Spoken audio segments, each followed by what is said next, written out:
Hi, நான் ginger lemon இலை வச்சு டீ போட போகிறேன். நீங்கள் பாருங்கள், சூப்பராக இருக்கும். ட்ரை பண்ணி பார்க்கலாம். வெயிட் பண்ணுங்கள். பால் பாருங்கள். இப்போ என்ன பண்ண போகிறேன், இந்த டீ பொடியை அதில் போடலாம். டீ ரொம்ப ஸ்ட்ராங்காக வரக்கூடாது, லைட்டாக தான் வரணும். ஸ்ட்ராங்காக வந்தால் இந்த டேஸ்ட் எடுத்து காமிக்காது உங்களுக்கு. பாருங்கள், லெமன் இலை போடுறேன், இஞ்சி போடுறேன். கரெக்டாக 20 நிமிஷம் நல்லா கமன்னு ஒன்று வாசனை வரும். டீ பொடி பத்தலைன்னா நீங்கள் போட்டுக்கோங்க. ரொம்ப ஸ்ட்ராங்காக இருந்தால் இந்த இஞ்சி லெமன் எல்லாம் டீ டேஸ்ட்டு தெரியாது. கரெக்டாக இருக்கணும். டார்க்காகவும் இருக்கக்கூடாது, லைட்டாகவும் இருக்கக்கூடாது. சர்க்கரை நமக்கு எவ்வளோ வேணுமோ அவ்வளோ போட்டுக்கலாம். ಎಷ್ಟು ಬೇಕೋ எவ்வளோ வேணுமோ அவ்வளோ போட்டாச்சு.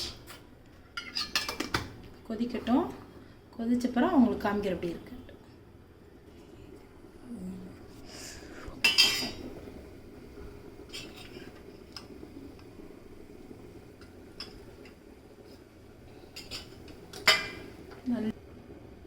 பாருங்கள், கொதிக்குதான். இப்போ நம்ம ஸ்பூன் வச்சு அப்படியே பண்ணிக்கலாம்.